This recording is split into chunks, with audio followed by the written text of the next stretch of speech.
But then I knew my kids would talk.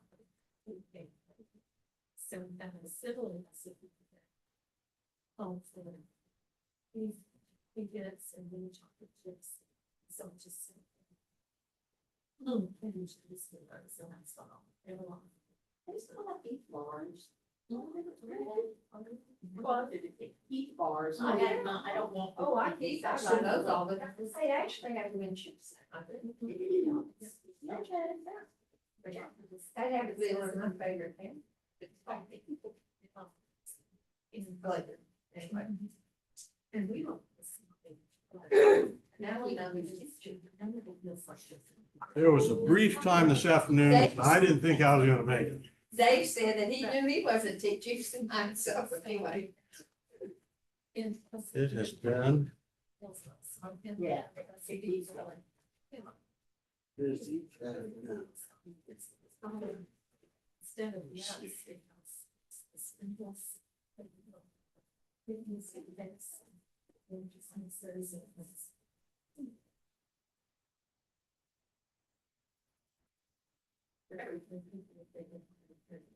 I don't have my PowerPoint.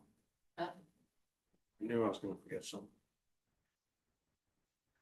Got 10 minutes to get on with that. I know he That's on the network. You have it in the cloud somewhere? I just finished it. Oh well, All right, I'm sure you'll do just fine. I forget to flip it half the time anyway. Do we need the mic? We don't Probably. think No, so? you don't. It depends. If you talk loud enough. Oh, that's very well. There are some of us that are now having hearing problems, and that's the. Yeah, I know you do, but I haven't gone to that yet. I gave up. But I on it. will. They said they could correct it, and they said if I correct it early enough, then that decreases the percentage of the depth of dementia in the future. That's a recent study. If you get them before 70, there's a greater chance of putting off or decreasing the effects of dementia. I jumped. You have no problems in this life. I don't know. Don't need to mention about. Do you control this, Cleo? Mike? Yeah. I do not. So it's probably just on or off, eh? And Now, here I think you have to turn that power on over there. nothing. This thing on the end, I think you need that turned on somewhere. My sister, yeah, and she said, Negative. the turner's gonna be. Let's make sure the power is plugged in. She's probably. This, no, I mean, no. Where did that go? Goes to here, so you probably got to turn this. Look at that. There you go, that probably is. Hey, cry. It's on here. So if people want to hear this? I can't hear you talk. That's. Well, I heard you tapping, but I didn't hear you talk. I'm gonna feel too close to that. Yeah, I have an idea. Yeah, you can't hear it unless you get closer to it. And I have those first cousin. Well, yeah, that's what you So should. they will do. I'll just have Nadine give me a thumbs up, thumbs down. Tell her to move closer. I took that all the time, understanding the flyers and the last time. And then I thought. It's bigger than.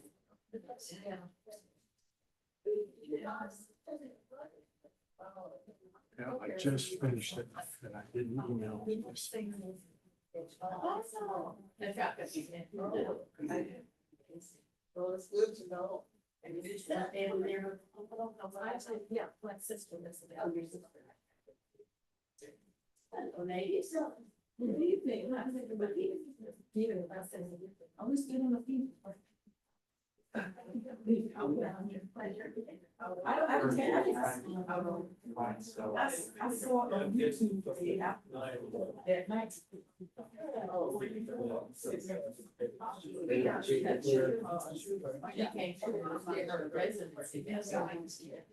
Oh, good.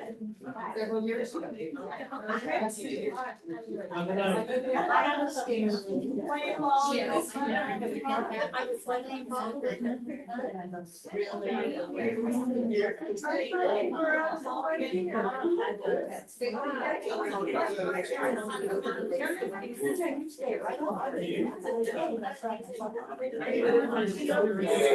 Oh, Thomas, how are you? How are you? Got the lights going on there. Yeah, I noticed they were off in the world. How are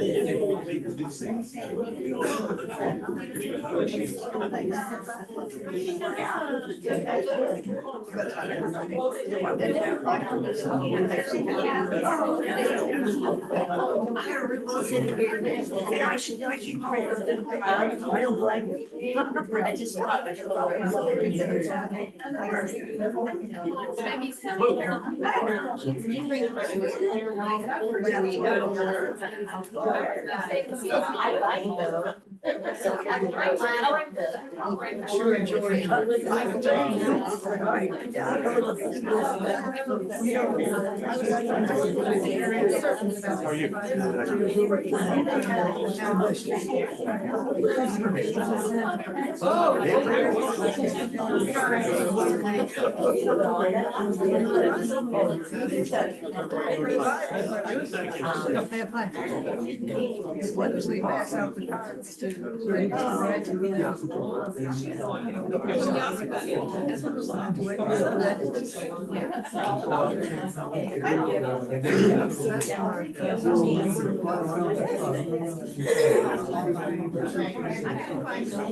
Sure is.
Probably not with me there.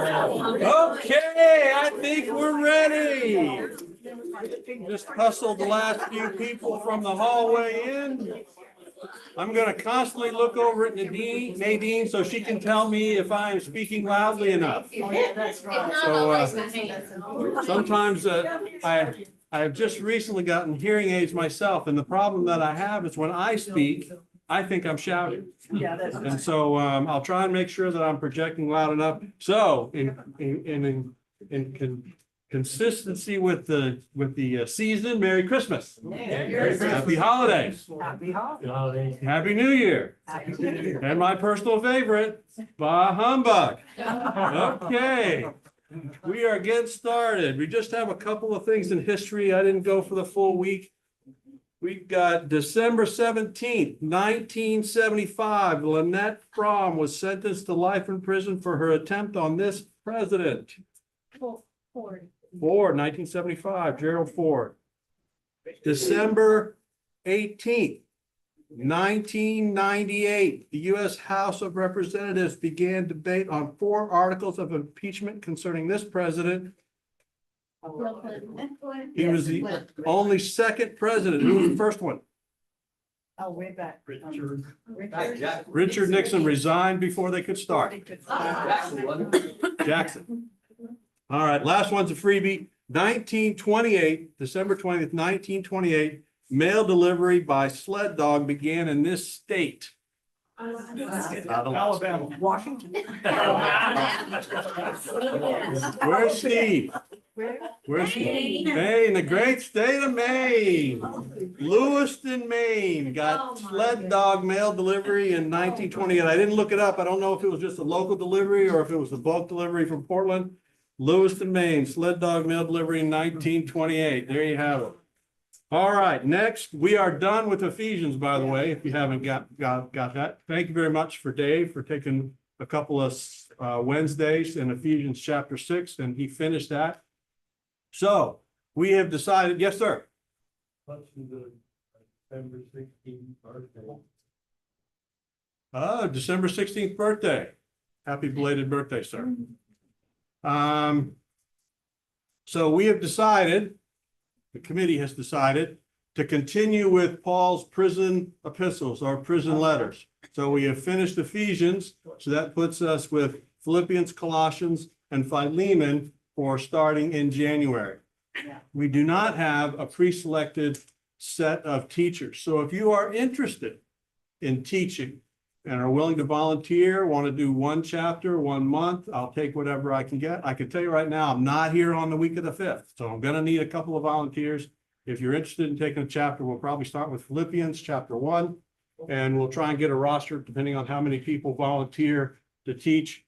As I mentioned before, cannibalism is illegal in this country. We can't eat you. You can stand up here for 45 minutes and do almost anything, and you can survive. So if you're interested in volunteering for that, I appreciate it. Just see me as soon as possible. And we will get started with Philippians next week. I had a PowerPoint. I just didn't email it to myself, so I don't have it on my tablet. So there's no PowerPoint tonight. There is one finished, if that's a consolation prize. Yeah. Is it next week, the devotional? Yes. Yes. So the next 2 weeks. Next 2 weeks. So this is the last week that this class will meet. Christmas Eve and New Year's Eve, those will be combined classes in the auditorium. So yes, this is our last class together. And then there'll be a couple of new classes starting in January. My friend Lane, where's Lane? Lane's back here. He's going to have kind of a young families, young adults. We're not exactly sure what he's going to pick a title for it. We'll put it in the bulletin, but there'll be a class that starts on Wednesdays over in the Family Life Center for kind of the younger crowd. And then Mike Lord will start a class in February as soon as John Bell and Joe DeVos finish what they're working on now. So a couple of choices coming up in 2026. Everybody got that? Okay, so tonight we have a 1-week wonder. 1 week to look at one class, and I picked Jude. It was one that we did a little while back in, I think, 2023 on a Sunday morning. So I think this is probably a little bit, enough time has elapsed that we could kind of come back and revisit Jude. Anybody have any questions or comments in terms of what's going to happen starting in January before we get started? All right, so probably start with Philippians chapter 1 on the 7th of January in this class. Jude. Quick outline for the book. Jude is, let's see, it's after John's and before Revelations, right? Well, it has 25. It's not a very big book. It's not a big book, but it's going to be tough to finish tonight because there's really a lot in it. We're probably not going to spend the time going verse by verse. We'll probably take a big bulk of it, but there's some very strong encouragement to Christians from Jude. And so we'll get into that. The general outline of the book, greetings, is in verses 1 and 2. And then there's the purpose. What's the theme? What was the reason for Jude to pen this letter? And that's in verses 3 and 4. And then the big bulk of the text is a warning against false Jews, their nature, and the problems that they cause. And that's in verses 5 through 16. And then it ends with about 6 or so, 7 verses with an exhortation to believers and a concluding doxology. So we have Jude chapter 1, or actually verse 1, right? Jude chapter 1. Jude, a servant of Jesus Christ and a brother of James. There are a couple of options for Jude, and there's a couple of options for James. So you got to kind of dig into the two options for both to figure out how these guys tie together. It is likely not an apostle. Jude kind of talks about apostles in verse 17, and he does not include himself in that text or in that verse. So we're going to take an assumption, jump off the cliff, that this is not Jude, an apostle. The author clearly identifies himself as Jude. Now that would be probably more closely to the Hebrew form of Jude and Judah, as opposed to Judas, which would have been more of a Greek term. And that's what we see when we look at the list of apostles. We'll see, there's a list of Jesus's brothers in Matthew, and it starts with James, and then it says Judas. That's probably the Greek. But if you turn that to Hebrew, it could be Jude or Judah. So that's where we get a possible connection of this being a half-brother to Jesus. The author clearly identifies himself as Jude and the brother of James. The general consensus is that James and Jude are brothers, and they're the half-brother to Jesus. Yes, sir. I have New American Standard, and it says Jude, a bondservant of Jesus. Very good. We're going to come back to that. We're gonna come back to that once I get past this first section. But yes, you're correct. Bondservant. There'll be I think that's primarily the King James version that does bondservant, but ESV, NIV, and I even think the New King James book say servant. There may be an old one that says slave, but good point. Let's see. The general consensus is that these are brothers, and to make that logical step, we're going to go back and take a little look at what James says in the book that is written by his name. James 1:1, he introduces himself as James, a servant of Jesus Christ. No other description. Now, what do we typically see when we have somebody introduced in the Testament writings? They're usually the son of, they're the son of Bar-Jonas. Normally they'll be introduced as the son of somebody, but James doesn't say anything. He's just servant of Christ, servant of Jesus Christ. So for him to say nothing, that says that James is probably someone that can be introduced just by his first name. He was Bond, James Bond. No, he's just James. He's just James. So there's 4 possible men named James, but there's only really one that could have enough prominence, enough distinction in the New Testament church to get away with just introducing himself as James. The half-brother of Jesus was one of those people that Jesus revealed himself when he was raised from the dead.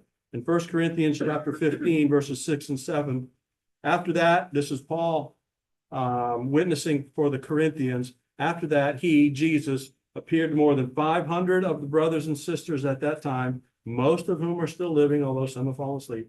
Then he appeared to James, and then to the apostles. So James is clearly not an apostle. Otherwise, he'd have been grouped in with the 12. So Jesus visits James upon his resurrection. Just out of curiosity, what do you think Jesus told James, the unbelieving half-brother, when he comes and visits him after the resurrection? We don't know what he said. Was it that make you a fishers of men theme that he kind of convinces Peter? It'd be interesting. It would have been interesting to hear what Jesus would have had to say to his half-brother who didn't believe in him during his lifetime. An interesting thought. He he probably told him that John was taking care of Mary. Might have already known that this is probably, I don't know, this is 40 days. How long was Jesus after the resurrection before he goes in ascension? Is it 40 days? Did I get that right? Remember that right? So yeah, James may have already heard that he's not in charge of Mary. Yes. Probably didn't have to say much. Didn't have to say much. You know, seeing the risen Lord might have been just enough to convince James that maybe he was right. There's something to that. That'll change your life. And it certainly changed the lives of the people that Jesus revealed himself to after the resurrection. After Paul's conversion and initial return to Jerusalem, he saw two people. That's all he saw. Who did he see? He stayed with Peter. None of the other apostles, just Peter. Who else? James. In Galatians chapter 1, verses 18 to 19, after 3 years, that's Paul studying likely one-on-one with Jesus. I went up to Jerusalem to get acquainted with Cephas, i.e. Peter, and stayed with him 15 days. I saw none of the other apostles, only James, and this is the real clincher, the Lord's brother. It's the only place in Scripture where James is confirmed as the brother of Jesus Christ. So that's Galatians chapter 1, verses 18 and 19. So you have Paul going to Jerusalem. He's kind of the newly acquired or destined apostle to the Gentiles. And who does he see? He sees Peter. Peter had the keys to the kingdom.